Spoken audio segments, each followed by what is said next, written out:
오늘 우리에게 주시는 하느님의 말씀은 누가복음 17장 11절에서 19절까지의 말씀입니다. 신약성경 124면에 있습니다. 다 찾으신 줄 알고 제가 봉독하겠습니다. 예수께서 예루살렘으로 가실 때에 사마리아와 갈릴리 사이로 지나가시다가 한 마을에 들어가시니 나병 환자 10명이 예수를 만나 멀리 서서 소리를 높여 이르되 예수 선생님이여 우리를 불쌍히 여기소서 하거늘 보시고 이르시되 가서 제사장들에게 너희 몸을 보이라 하셨더니 그들이 다가가 깨끗함을 받은지라. 그 중에 한 사람이 자기가 나은 것을 보고 큰 소리로 하느님께 영광을 돌리며 돌아와 예수의 발 아래 엎드려 감사하니 그는 사마리아 사람이라. 예수께서 대답하여 이르시되 10사람이 다 깨끗함을 받지 아니하였느냐? 그 9은 어디 있느냐? 이 이방인 외에는 하느님께 영광을 돌리러 돌아온 자가 없느냐 하시고 그에게 이르시되 일어나 가라 내 믿음이 너를 구원하였느니라 하시더라. 아멘. 아멘. 아멘. 아침 저녁으로 많이 추워졌습니다. 거리의 은행나무들이 노란색 은행잎을 땅에 떨어뜨리고 있습니다. 산들은 오색 단풍으로 옷을 갈아 입었고요. 황금 물결 치던 들녘은 이제 추수를 거의 다 끝난 상태가 되었습니다. 오곡백과 이어가는 이 아름다운 가을, 여러분의 삶 가운데 감사가 넘치기를 원합니다. 아멘. 들녘에 추수하고 있는 벼들을 보십시오. 봄에 농부들이 벼 이삭을 모판에서 싹을 틔운 후에 키워서 넓은 논에 옮겨 심습니다. 저 어린 모가 잘 자랄까 싶은데 여름의 그 무진 비바람과 따가운 햇빛을 견딥니다. 가을에는 아침 저녁의 기온차가 굉장히 큼에도 불구하고 이겨내면서 결국에는 충실한 벼 이삭을 만들어 우리의 식탁에 올립니다. 곡식들이 이런 여러 가지 과정을 거쳐가면서 열매를 맺어지는 것처럼 우리의 신앙생활도 성장의 과정이라고 하는 것이 있습니다. 내가 예수님을 믿어서 예수님을 나의 구주로 고백하는 순간 제 용서함을 받은 하나님의 자녀가 된 것 맞습니다. 네. 그러나 내가 예수님을 믿어서 구원받은 백성이 되었지만 그 순간 완벽한 신앙인이 되는 것은 아닙니다. 아이가 태어나게 되어지면 어느 날 갑자기 어른이 되어지는 것이 아니라 엄마의 젖을 먹고 걸음마를 하고 유치원을 다니고 초등학교, 중고등학교, 대학 과정을 거치면서 어른이 되어가는 것처럼 신앙인들도 성장 단계라는 것이 있어요. 이 성장 단계를 거치면서 성숙해 가는 것이지요. 오늘 저는 누가복음 17장에 나오는 10명의 나병 환자들의 이야기를 통해서 신앙을 성숙시켜 나가는 과정에 대해서 말씀을 전하려고 하는데 하나님 음성을 듣는 귀한 시간이 되기를 원합니다. 아멘. 자, 신앙 성숙이 필요하다고 그랬어요. 신앙 성숙을 위한 첫 번째 단계가 뭘까요? 그것은 바로 간구하는 신앙의 모습입니다.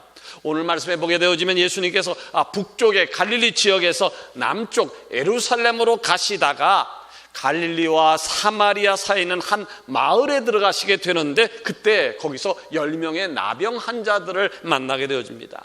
이 나병 환자들이 예수님을 보고 소리쳐 외칩니다. 예수님, 우리를 불쌍히 여겨주십시오. 예수님, 우리를 불쌍히 여겨주십시오. 여러분, 나병 환자들이 어떤 병인지 아십니까? 이 나병은요, 전염성이 강한 피부 질환으로서 자신의 살이 썩어 녹아내릴 뿐만 아니라 뼈까지도 녹아내는 아주 끔찍한 병입니다. 여러분 주변에 혹시 아토피로 고생하는 사람들을 보셨습니까?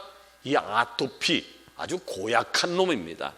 이 아토피는요, 피부에 염증이 생기고 심하면 진물이 흐르기도 합니다. 한번 걸렸다면요, 쉽게 낫지도 않습니다. 아주 고생을 많이 해야 합니다. 옆에서요, 이 아토피 때문에 고생한 사람을 보게 되어지면 괜히 내가 아파옵니다. 마음도 아픕니다. 자, 옆에서 보기만 해도 딱한데 본인은 아토피부 병을 앓고 있는 본인은 얼마나 힘이 들겠습니까? 근데 이 나병은요, 이 나병은 아토피 피병하고는 비교도 할 수 없는 무시무시한 피부병입니다. 그리고 전파력이 강해서 주변 사람들에게 아주 쉽게 감염이 됩니다. 그러기에 어떤 집안에 그 말에 누가 감염이 되었다, 나병에 걸렸다 하라고 하면 우리가 코로나 때문에 무조건 격리되었었잖아요. 그것 이상으로 사랑하는 가족과 그리고 마을로부터 격리를 시켰습니다. 그럼 배너라고 하는 영화 보셨나요? 아마 우리나라 사람들은 웬간하면 아마 다 보셨을 것인데, 이 배너라고 하는 영화를 보신 분은 기억하시겠습니다만은 배너의 어머니와 그리고 여동생이 오랜 시간 동안 빛도 들어오지 않는 지하 감옥에서 생활하다가 나병에 걸립니다. 자, 배너가요, 모진 세월을 이겨 노예의 신분에서 다시금 신분을 회복하고 고향에 돌아왔을 때 그의 어머니와 여동생은 비참한 모습의 나병 환자로서 마을에서 멀리 떨어진 격리된 동굴에서 생활하는 모습을 보게 되어집니다. 그래서 그 때문에 가슴 아파하는 배너의 모습 여러분 기억하십니다. 유대사에서는 그랬어요. 나병에 걸렸다라고 하게 되어지면 레위기 13장의 규례를 따라서 마을 밖으로 쫓겨나서 격리 생활을 하도록 했습니다. 그러니까 나병에 걸렸다 하면 자신의 모든 신체의 피부들이 썩어 녹아내려감으로 오는 절망감뿐만 아니라 사회적으로 고립된 삶을 살아가야 했기 때문에 이들은 이렇게 생각했죠. 나는 하나님께 저주받은 인생인가 봐. 나는 하나님께 저주받은 인생이야. 그리 생각하며 고통스러운 나날을 보내야 했습니다. 그러니까 나병에 걸렸다라고 하면 숨은 쉬지만 살아는 있지만 살아있는 것이 아니었던 것이죠. 그런데 예수님께서 그런 삶을 살아가던 나병 환자들이 사는 마을에 찾아가신 겁니다. 주께서 찾아가신 겁니다. 안진뱅이를 고치신 예수님, 기머리를 듣게 하시고 눈먼 자를 보게 하신 예수님, 죽은 자를 살리신 예수님께서 우리의 마을에 오신다는 소식을 들은 그들은 이 기회를 놓칠 수가 없었습니다. 그래서 저들은 저 멀리 보이는 예수님을 향해서 소리치기 시작을 한 것이죠. 예수님, 우리를 불쌍히 여겨주십시오. 여러분, 저들이요, 예수님, 우리를 불쌍히 여겨주십시오. 저 멀리 있는 예수님 향해서 이렇게 외쳤을 때 저들의 외침의 자세가 어떠했을 것 같습니까? 대충 예수님, 우리를 좀 불쌍히 여겨주세요 라고 하는 정도였을까요? 아니었을 겁니다. 너무나도 간절했을 겁니다. 여러분, 우리가 믿는 하나님은 전지전능하신 분입니다. 아멘. 성난 갈릴리의 파도와 바람을 잔잔케 하신 분이고요. 아멘. 들판에서 굶주려하는 이들을 위해서 보리떡 5개와 물고기 2마리를 가지고 5,000명을 먹이고도 12강줄에 가는 기적을 행하신 분이고요. 아멘. 각종 질병을 고쳐주시고 더 나아가서 우리의 죄를 사해 주신 분이십니다. 아멘. 그런데 그 예수님이 오늘 이 서강교회에 오셔서 강단에 서신다면 여러분 그냥 아무 생각도 하지 않고 저분이 예수님이구나 그럴 것 같습니까? 그래야 되겠습니까? 아니면 여러분이 갖고 있는 문제를 주님 앞에 갖고 나와서 주님, 나를, 내 가정을, 내 삶을 불쌍히 여겨 주십시오 라고 외치시겠습니까? 여러분 한번 질문해 볼까요? 여러분 신앙생활을 하는데 신앙의 첫 단계가 뭐라고 생각하십니까? 첫 걸음이 무엇이라고 생각하십니까? 여러분 신앙생활의 첫 걸음은 다른 것이 아니에요. 내 문제를 예수님께로 갖고 나오는 겁니다. 아멘. 이것이 첫 단계예요. 내 문제를 예수님께 갖고 나오는 겁니다. 여기 오늘 2부 예배 드리는 여러분 가운데 문제 없는 사람 있나요? 나는 아무리 생각해도 문제가 하나도 없어, 평안 그대로야 라고 하시는 분이 계십니까? 아마 그런 분은 제정신이라면, 제정신이라면 아마 그런 사람은 한 분도 안 계실 겁니다. 근데 신앙생활의 첫 단계가 뭐라고요? 첫걸음이 뭐라고요? 여러분이 갖고 있는 그 문제, 바로 그 문제를 갖고 주님 앞에 나아오는 겁니다. 주님, 내가 이런 문제가 있습니다. 주님, 내가 저런 문제가 있습니다. 하나님 여러분, 여러분이 문제가 있다고 하면 여러분 문제를 혼자 안고 끙끙대지 마십시오. 끙끙대지 마십시오. 고민하지 마시고 나의 문제를 해결해 줄 수 있는 유일한 구주이신 예수님 앞에 나아오시기를 바랍니다. 아멘. 에레미야 33장 3절에 보니까 너무 귀한 말씀이 있습니다. 너는 내게 부르짖으라. 내가 내게 응답하겠고 내가 알지도 못하는 크고 은밀한 일을 내게 보이리라. 네. 말씀하셨습니다. 하나님 앞에 나오셔서 중심을 얹어, 내 무게를 얹어, 간절함 얹어 기도하십시오. 분명 우리를 불쌍히 여기시는 하나님께서 찾아오실 것입니다. 아멘. 여러분의 간구하는 소리에 응답해 주실 줄로 믿습니다. 아멘. 두 번째로, 우리 이 단계 가지고는 안 돼요. 우리의 신앙이 성숙하는 단계를 가져야 될 것인데, 신앙의 성숙한 두 번째 단계가 뭐냐 하면 그건 순종하는 신앙이에요. 순종하는 신앙입니다. 자, 예수님을 만났던 이 10명의 나병 환자들을 보십시오.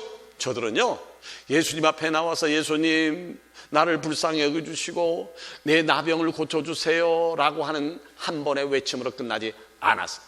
성경에 자세히 나와 있지 않지만 저들은 언제까지 예수님을 찾았을까요?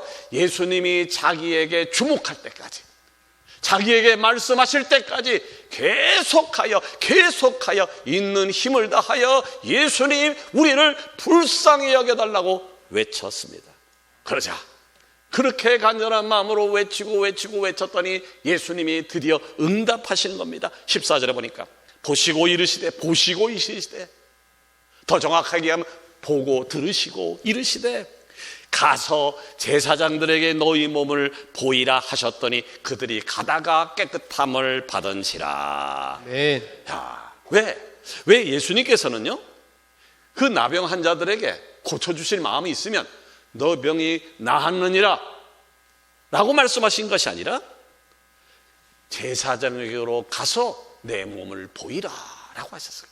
그냥 간단하게 나라 그러면 낫을 텐데 왜 제사장에게 가서 내 몸을 보이라 라고 말씀하셨을까요?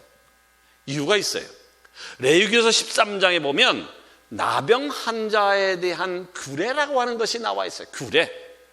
자, 제사장은요, 나병에 걸린 것 같은 사람의 상태를 보고, 당신은 나병에 걸렸어, 진단하는 역할을 했어요. 여러분, 몸 상태가 별로 안 좋게 되어지면 어디 가요? 병원 가서 요새 코로나 검사하잖아요. 코로나 검사에서 음성이라 그러면 할렐루야 하고, 양성이라 그러면 그때부터 격리하게 돼 있잖아요. 나병 환자가 결정됐다 안 됐다 라고 하는 걸 결정하는 사람이 누구냐면 바로 그 당시에 제사장이었어요. 그리고 레위기서 14장을 읽다 보면 나병 환자가 병이 나았다라고 하는 것도 절차가 있었어요. 제사장에게 가서 제사장이 이제는 나병에서 낫소 라고 판단을 해야지 가족품으로 그 마을로 들어올 수가 있었습니다. 그런데 지금 예수님께서 그분들에게 뭐라고 했어요? 제사장에게 가서 내 몸을 보이라 라고 얘기했어요. 제사장에는 그냥 가면 안 돼요. 몸이 나았다는 어느 확신이 있어야지 가는 것인데, 지금 예수님이 그런 말씀을 하셨을 때에 이 나병 환자의 상태가 어땠나요? 나은 상태였나요? 아니었어요. 아직도 나병인 상태였습니다. 자, 그럼에도 불구하고 저들은 완벽하게 낫진 않았지만 예수님께서 내 몸을 제사장에게 보이라라고 하는 말씀에 순종하고 믿음으로 나아가는 도중에 자기 자신 몸을 보니 나병에서 깨끗함을 받게 되었던 것입니다. 여러분에게 매번 그랬으면 참 좋겠습니다만은 가끔 하나님의 말씀이 레마로 들려질 때가 없습니까? 주일 예배를 드릴 때, 설교를 드릴 때, 찬송을 하다가 어느 순간에 하나님의 음성, 이거는 하나님이 내게 주신 말씀이야. 내게 주신 말씀을 우리가 레마라고 이야기를 하는데, 이건 하나님이 나를 꼭 집어서 주시는 말씀이구나 라고 느낄 때가 없냐는 거예요. 있지요. 있고 말고요. 자, 여러분, 하나님이 나를 꼭 집어서 내게 주신 말씀을 주셨을 때 우리의 반응이 뭡니까? 그때 아멘이죠. 하나님이 내게 말씀하시는데도 불구하고 가만히 있게 되어지면 얼마나 웃기는 얘기입니까? 한동현 집사님, 내가 많은 사람 가운데 지금 한동현 집사님을 불렀어요. 근데도 대답도 안 하고 째려봐. 그러면 내가 뭐가 되는 거예요? 김순옥 권사님, 저분은 수술 이러고 있어요. 자, 하나님이 나를 불러가지고 사인을 주게 되어지면 네? 저 말입니까? 라고 반응을 보이는 것이 옳지. 한번 볼까요? 얼마나 잘. 이영준 집사님, 봐, 이렇게 하죠. 더 감격적인 것은 예수님이 나를 부른다고 그러면 어떻게 뛰쳐나와야 돼. 뛰쳐나와서 무릎을 꿇고 제게 말씀하셨습니까? 라고 하는 것이 옳은 거죠. 근데 레마라는 게 그런 거예요. 하나님이 내게만 주신 말씀이거든. 그러면 하나님이 그 많은 사랑 가운데 나를 사랑하셔서 내게 필요한 말씀을 주셨을 때 나의 반응은 아멘이죠. 근데 아멘하고 끝나면 안 돼요. 아멘한 다음에는 액션이 돼야죠. 행동으로 옮겨야죠. 순종이죠. 여러분, 신앙의 성숙이라고 하는 것은 믿음으로부터 나오는 겁니다. 아멘. 그래서 히브리서 11장 1절 말씀 보니까 믿음이 뭐냐? 믿음은 바라는 것들의 실상이요, 보지 못하는 것들의 증거다라고 아멘. 했습니다. 믿음이 뭡니까? 현상적으로는 보이지 않아요. 지금 눈앞에 나타나는 것은 없지만 믿음의 눈을 떠서, 영의 눈을 떠서 그렇게 될 줄 믿습니다 라고 선언하는 것입니다. 히브리서 11장 6절을 보니까 믿음이 없이는 기쁘시게 못하나니 하나님께 나아가는 자는 반드시 그가 계신 것과 또한 자기를 찾는 자들에게 상 주시는 자이심을 믿어야 할지니라. 아멘.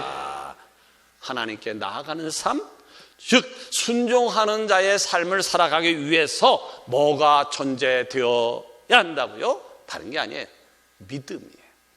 믿음이에요. 어떤 믿음? 할 수 있다는 믿음이에요. 된다는 믿음이요. 아멘. 이루어진다는 믿음이에요. 아멘. 주님께서 도우실 것이라는 믿음이에요. 아멘. 여러분, 우리가 아멘 잘합니다만은 아멘 뜻이 뭐라 그랬어요? 예, 아멘이란 말은 그렇습니다, 인정합니다, 동의합니다, 맞습니다 라는 뜻을 가지고 있다고 그랬습니다. 근데 여러분, 지금 설교 시간에도 아니면 찬송하다가도 어느 순간 아멘 하셨어요. 아멘 했어요. 자, 아멘 했으면 아멘 한 그대로 순종하는 삶을 사는 것이 옳지 않겠습니까? 예수님이 가령 저리로 가라 하면 저리로 가십시오. 이리 오라 그러면 이리 오십시오. 그거 하지 말라 그러면 하지 마십시오. 저것 하지 말라 그러면 하지 마십시오. 여러분, 신앙의 성숙을 이루길 원하십니까? 순종하며 사시길 바랍니다. 아멘. 순종이 여러분의 삶을 기적의 현장으로 이끄실 줄로 믿습니다. 아멘. 세 번째로, 신앙의 성숙을 위해서 우리가 어떤 단계를 거쳐야 될 것인가? 감사하는 신앙인데 그냥 감사가 아니라 지속적인 감사. 지속적인 감사예요. 사람들은요, 신기합니다. 아니, 좀 이상한 것 같습니다. 뭐가 신기하고 뭐가 이상할까요? 예. 교회를 안 다니는 사람도요, 아니면 교회 나오지만 가족의 권유 때문에 할 수 없이 나오는 사람도요, 1년에 추수감사절과 부활절과 성탄절에만 나오는 사람도요, 문제가 생겨요. 급해요. 그러면 다 하나님 찾아요. 예? 급하면 다 하나님 찾아요. 다급하면 그 사람도 새벽 기도도 나오고요, 다급하면 작정하고 금식 기도도 하고요, 다급하면 헌금도 하고요, 성경도 읽고요, 예수님 앞에 살려달라고 외칩니다. 그러다가 응답받았어요. 병 고침을 받고 어떤 문제가 해결됐어요. 그러면 그 사람 그 다음부터 보기 어려워져요. 자, 온몸이 문드러지는 나병 환자로 살 때 저들은 예수님께 나와서 예수님 우리를 불쌍히 여겨달라고 온 힘을 다해서 간절히 외쳤는데 저들이 고침을 받았어요. 근데 9명이 흔적도 없이 사라져 버렸습니다. 오직 한 명만 예수님께 나와서 감사 인사를 했다. 성경은 그렇게 증언을 하고 있습니다. 자, 10명이 나병 환자에서 똑같이 고침을 받았는데 왜 한 명만 감사했을까요? 예, 삶의 우선순위를 신경 쓰지 않는다.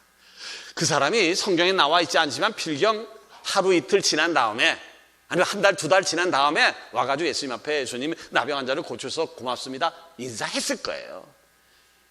인사 안 했다고 하면 그게 사람입니까? 가끔가다 사람 아닌 사람도 있습니다. 그런데 왜 바로 그 순간에 감사하지 않았을까? 몸이 치유되다 보니까 우선 너무 기뻐서 해야 될 일이 많아서 알려드릴 사람이 많아서 예수님 앞에 감사하는 우선순위를 바꾼 거예요. 삶의 우선순위를 바꾼 거예요. 또 하나, 감사해야 될 때 감사해야 되는데 감사해야 될 타이밍을 놓쳐서 감사의 인사를 하지 못한 거예요. 근데 여러분은 어떻습니까? 고침을 받고 예수님을 찾아와서 감사 인사를 했던 이 한 명의 사마리아인처럼 살아가고 계십니까? 아니면 고침받고 어디론가 사라진 9명의 나병 환자처럼 살지는 않습니까? 작년에 저는 이맘때 설교할 때 감사는 표현이다 라고 하는 말을 굉장히 많이 했습니다. 감사는 표현이다. 감사는 표현이다. 그렇습니다. 감사는 표현입니다. 내 마음속으로 아무리 많은 감사의 마음을 갖고 표현하지 않으면 그것은 진정한 감사가 될 수 없습니다. 자, 나병 고침받고 예수님 앞으로 나왔던 한 사람을 보십시오. 16절 말씀 보니까 그는 예수님 앞에 나와서 감사해서 엎드려 절을 하며 고맙습니다, 감사합니다 표현했다고 그랬어요. 아멘. 여러분, 감사는 표현이다. 아멘. 감사는 표현이다. 감사는 표현이다. 옆 사람한테 알려주십시오. 감사는 표현이래. 감사는 표현이래. 감사는 표현이에요. 여러분, 왜 감사가 표현되어져야 되냐면 이 한 명이 나병 환자가 예수님께 찾아와서 엎드려 감사를 표현하니까 그걸로 끝난 게 아니라 이미 나병이 고침받았다는 사실에 놀랍잖아요. 그것만도 놀라운 감사가 있는데 예수님이 거기에 선물을 하나 더 주시죠. 여러분, 감사를 표현하게 되어지면 하나님은 그것을 끝나는 것이 아니라 더 놀라운 축복을 주시는 분임을 기억하시기를 바랍니다. 아멘. 여기 19절 말씀 보니까 그에게 이르시되 일어나 가라 내 믿음이 너를 구원하였느니라. 할렐루야. 아멘. 육체적 구원받은 것만도 감사한데 저희 영혼이 구원받는 놀라운 선물을 저에게 허락해 주신 겁니다. 그러기에 사랑하는 여러분, 감사하며 살아가십시오. 아멘. 감사하며 살아가십시오. 아멘. 근데 감사를 일회성으로는 할 수 있어요. 문제는 뭐냐면 지속적이잖아요. 근데 감사는 일회성이 아니라 지속적이어야 돼요. 아멘. 일회적인 감사가 아니라 지속적인 감사를 한번 살아봅시다. 지속적인 감사는 우리의 신앙을요 한 단계 업그레이드 시킬 수 있는 능력이 있는 거예요. 지속적인 아멘. 감사는 한 단계 업그레이드 시킬 수 있는 능력이 있는 거예요. 로마서 10장 10절 말씀 보니까 이런 말씀이 있어요. 사람이 마음으로 믿어 의에 이르고 입으로 시인하여 구원에 이르느니라. 구원은 감사의 마음을 가지고 입으로 고백할 때 이루어진다라고 하는 얘기입니다. 여러분, 감사는 돌에 새겨야 한다라고 하는 얘기를 들어보셨지요? 왜 감사를 돌에 새겨야 된다 그랬을까요? 자꾸 잊어버리니까. 감사를 돌에 새기고 기억하라는 거예요. 기억하며 감사하며 살아가라고 하는 거예요. 그래야 일회적인 감사로 끝나지 않고 지속적으로 감사할 수 있는 것입니다. 아멘. 그리고 감사해야 할 때 잊지 말고 감사하십시오. 아멘. 그때 감사하지 않게 되어지면 감정이 메말라서 있습니다. 언제 그분이 나를 도와줬는지 까맣게 있습니다. 나는 가끔가다 우리 아이들이 영어를 나보다 훨씬 잘해요. 잘해야 정상이겠지. 그런데 나는 우리 아이들이 영어를 좀 할 줄 안다라고 할 때는 내공이라고 생각하거든. 그놈들이 영어를 잘해야 되는 건 부모 덕이라고 생각하거든. 왜냐하면 때 맞춰서 영어에 관심을 붙게 하고 어학연수를 보내고 하여튼 뭔가 투자해서 되어진 것인데 지네가 영어를 잘하는 거 지들이 똑똑해서 잘하는 줄 아니거든요. 근데 우리는 그때 감사하지 않아요. 타이밍을 놓쳐요. 내공인 줄 알아요. 내가 오늘 살아가는 모든 것에 있어서는 내가 잘나서가 아니에요. 내가 노력해서가 아니라 위로부터 내려오는 하나님의 은혜였기 때문에. 그러기에 감사는 생활화되어져야 되고 지속적인 감사는 필연적인 거예요. 아멘. 11월 감사의 달에 감사를 많이 하는 축복이 있어지기를 원합니다. 아멘. 예수님을 나의 구주로 고백한 이후에 오늘에 이르기까지 나를 변함없이 지켜주신 예수님께 감사하십시오. 아멘. 신앙의 선한 영향력을 끼치는 우리 기관 식구들, 목장 식구들, 리더들에게 감사하십시오. 아멘. 특별히 함께 살아가는 가족에게 감사하며 살아가십시오. 아멘. 감사를 통하여 구원을 확증시켜주는 예수님을 만나게 될 것이고 주님이 주시는 기쁨과 평안으로 승리하는 삶이 될 줄로 믿습니다. 아멘. 기도하십시다.